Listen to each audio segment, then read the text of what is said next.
পুরুষ হয়ে জন্ম নেওয়াটাই আমার আজন্মের পাপ ছিল। তবে এই দেশে আমার মতো পাপীর সংখ্যা হাজারে হাজারে, লাখে লাখে। এরা সবাই মানব সন্তান হয়ে জন্মাইছে ঠিকই, কেউ পুরুষ হয়ে উঠতে পারে নাই। আর পুরুষ হয়ে না ওঠার যন্ত্রণা যে কত কঠিন, কত ভয়াবহ, প্রতিনিয়ত হারে হারে টের পাই। কারণ পুরুষের সাফল্যের ভাগ সবাই নিল, ব্যর্থতার ভাগ তো কেউ নিতে চায় না। কারণ সবাই মনে করে পুরুষ জন্মগ্রহণ করছে পরিবারের অন্যান্য সদস্যদের চাহিদা মেটানোর জন্য।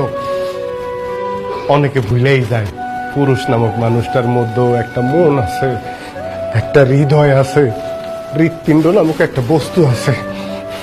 প্রিয়জনের কথার আঘাতে সেই হৃৎপিণ্ডটা না কাইপা ওঠে। ভুলা যাইবই না কেন কম, কারণ পুরুষ তো কখনো কারো প্রিয়জন হয়ে উঠতে পারে না।